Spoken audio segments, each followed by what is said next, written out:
When I was at university, my favourite book at university was A Handful of Dust. Oh, yes. And actually, I think that was one of the first films you ever made, was A Yes, Handful I think of it Dust. was the first. I mean, not counting the film I made with Prince, which was a bit...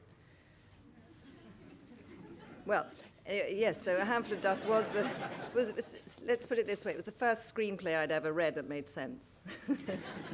Let's talk about the film with Prince, because I didn't know that. No, you didn't? No, I didn't know the... Well... What was the film with Prince? It was called Under the Cherry Moon, and it had things like, my life is a picture and you've gilded the frame, things like that, which is fabulous, I have to say. But it was a very interesting experience, because I'd obviously never made a film before, and I was a very young actress being thrust into this world of showbiz and megastars, and it was a real eye-opener. Can we talk about what Prince's eye-opener name. actually means? Well, I mean, it was just a mad world of kind of fans, crazy fans, and sort of all-night music things, and it was just, it was a long time ago as well. But I mean, we're going to talk all about Eve, which is what we're here to introduce, but just while we're here just to talk about your career, when did success really hit for you? When did you really feel there was a moment that actually you became an actress of note? I mean, an actress that people had to take notice of. I'm still trying. No, but do you know what I mean, where people sort of knew who you were? I think it was probably with 4 Weddings and a Funeral. I think that's probably true, isn't it? I remember when then Duncan Kenworthy, who might be here this evening, but I don't think he's here yet, when he rang me up and said, we're #1 at the box office, and I thought they meant the sort of local box office. But actually, it was a huge, huge, huge hit, and people still stop me and talk to me about that film. So, and I know it was on television recently, and it still finds its audience, and still people are enjoying it. So that's great. Yes. You've worked extensively, obviously, in British films, in American films, but also in French films, and most interestingly, I always think in French theatre. Do you have a preference for working in English language or in French language? I mean, it's such a broad question, but I just wonder. Well, I think it depends on the subject. It depends on what kind of film one's making. I really like making really tiny little French films where there's, the entire crew, actors included, as sort of 20. I really like working like that. Really fast filmmaking. I can't bear those huge films that go on forever. Where shooting is like pulling teeth, where everybody has to wait for the leading lady to appear, and there's a sort of huge status thing and hierarchy, and I find that very exhausting, because I'm never at the top. Don't believe that for a moment. But in terms of the language itself, in terms of the language well, of English or French, I which think is easier to... Well, if I'm absolutely 100% honest, I think I prefer French. I mean, English. No, I think I prefer English because however well one speaks a language, there is this tiny, tiny, tiny effort that is made, even when you're not really conscious that you're making it, of concentrating on an intonation or concentrating on what that word really means or how to pronounce it. So there's a kind of a little bit of a confusion. It doesn't sort of pour out the way it does in English. Really? I'm really surprised you say that, because your French you're so bilingual, and the work you've done in French is so nuanced. I can't believe, I would have thought you work entirely in both languages. Well, the film I'm most proud of is a film that I made in Romanian. And I did a film called An Unforgettable Summer. It's a terrible title. But The Unforgettable Summer was a film made by Lucian Pantillier, who's this marvelous Romanian film director and theatre director. And he asked me to make a film with him in Romanian, and for some reason I said, yes, that's a really good idea, and went off to make this film in Romanian, and with the assurance that I would be dubbed afterwards, but they didn't dub me.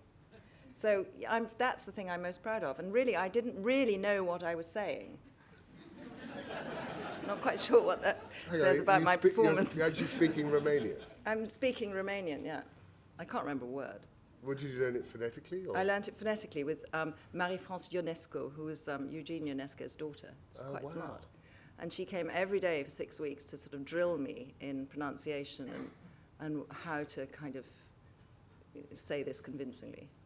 It was very exciting because it creates a whole different thing about performance, because it's not just the words. It becomes, it kind of concentrates everything and makes it all about what you can't do anything clever with the lines. You just have to say it exactly as it's written, because you have no idea about whether you go up at the end of that sentence and whether that will make it. You have no idea about the intonation or weighting a certain word or anything like that. You just have to play the what you're trying to communicate as an emotion or a message or whatever it is.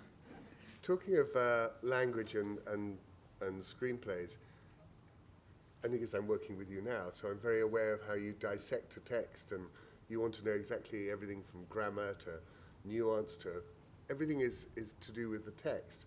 We're talking about this because we're talking about All About Eve, which has to be one of the great screenplays ever written.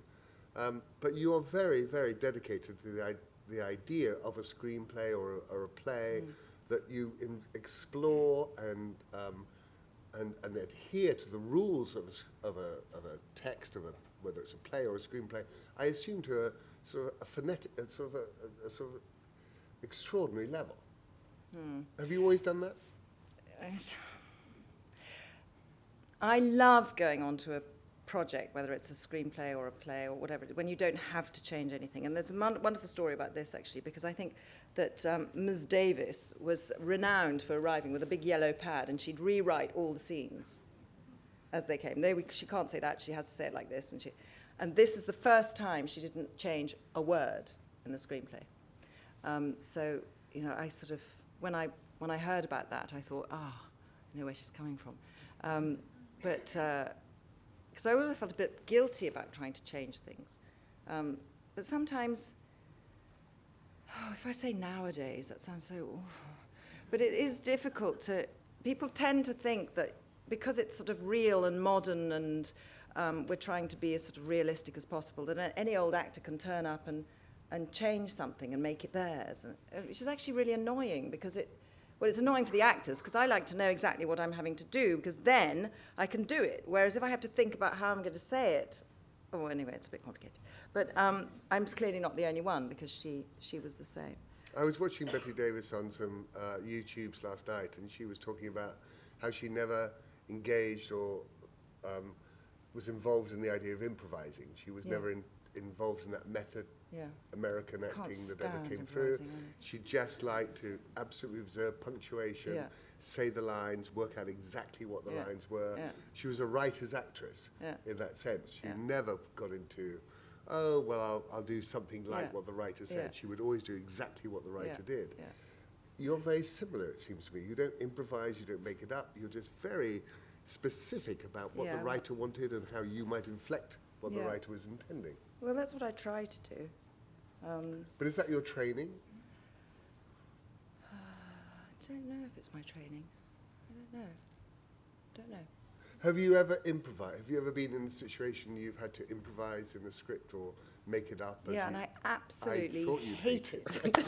I knew you'd hate it. No, I don't know, because then you feel it's being you, and it's sort of uncomfortable making, and you feel like you've been caught with your pants down, and it's just awful. Don't like that at all. But this is what Betty Davis was saying exactly about the same issue. She was saying, it's not about me. It's like, I'm here to act the script. Like, that is what acting is. I'm not here to be myself. I'm not I here. think we're much more like musicians than people imagine, is that you've got a very precise series of words to say, and the interpretation is how you put the nuance in there, and how you can kind of manipulate it slightly without changing anything, and that's the important thing. But of course, it is quite difficult a lot of the time to do that. I think particularly in France, actually, where I've had the most awful problems, because they don't dedicate enough time and money to script writing. Because this is this culture of cinéma d'auteur, when the director is also the writer. And so it gets a bit mucky, because he perhaps isn't a very good writer. It's also the same in as I'm not slagging off French theatre, but the writer in theatre, in French theatre, is not considered particularly important. But I disagree. It's all about the director, no? Oh, it is. Oh, no, yeah, you're right. It's more about the director. It is. You're right. I don't disagree. But I do think, but it's often about the director's vision, whatever that may be. Whatever that means. Whatever that means. What the hell does I that have mean? no idea what it means, but it means it's a very long, boring evening. So we often have that, and then, but they are also obsessed with language. There's one particular director who I actually quite enjoy called Claude Régy, and he will have actors standing still, staring out there, and in a monotonous voice, intoning the text, which makes you listen to the text. And it is sometimes magical, because there are moments when suddenly it takes off. But a lot of the time you think, well, I could be just reading this. We don't have much longer, but we've got to talk about All About Eve. This is, I don't know how many of you have seen this film recently. I watched it last night, which I've seen before, but I watched it again last night. Why is this film so extraordinary? And it is extraordinary. Well, first of all, it deals with something that makes everyone a little bit uncomfortable, which is the aging actress. And that's something that I'm very interested in, but have been for a long, long, long time. So I think when I first started reading, I couldn't really, anyway, whatever. And it makes me think of Arkadina and the Seagull. It makes me think of the sort of the shift in status, which is so brilliantly observed. It's the relationship between theatre and cinema in the 1950s, which is still relevant today. I mean, a lot of people say, darling, you're on stage. No, well, how do you do it? And, well, I'm going off to do theatre. How wonderful. There's a sort of competition between which is more valid than the other. There's an awful lot. It's just so modern. It's just completely brilliant. And it hasn't, and the dialogue is really clever. Unbelievable. Just, there isn't one sentence that is superfluous. It's all... And they don't make it up. They don't make it up. In so many films you watch these days where it's a little bit of this, a little bit of that, they come back to the writer, they do their own thing, it's about that. None of that. It's rigidly done. Every word that is written is in the screenplay. Every word that is said is in the screenplay. And they just, when you get these long, incredibly complex speeches that are incredibly sophisticated, it's a continual tour de force of the writer, of the director, and of course of the actresses. And he does really long shots as well. They take, he doesn't cut backwards and forwards. He takes long things and has funny travelling cameras, which sometimes look a little bit clunky. But he said, I was interested because he said that he wasn't particularly interested in lenses or all that malarkey. He's just interested in storytelling and language, and really was fascinated in how the complications of the technique and formally it's very interesting because of the bookending of the film, and there is a very clever sort of double take on what the film is doing. But in terms of just the simple scenes that are taking place in front of you, they're so well written, they're so well performed. Yeah, they are. But there's something else that strikes me now, because I first saw this 24 years ago, and I know that because having watched it, I thought, I want to call my son Joseph. So I was out here somewhere. So I know it was 24 years ago. But when I first saw it, I've lost my track now. Hang on a minute. No, I know. It's this thing about actresses always wanting to play different roles and wanting to show that I'm a chameleon and I can do this and I can do that, and which is I'm totally guilty of. But in this film, everyone is doing what they know how to do best. Whether it's George Sanders, whether it's Ritter, what's her name? Sorry?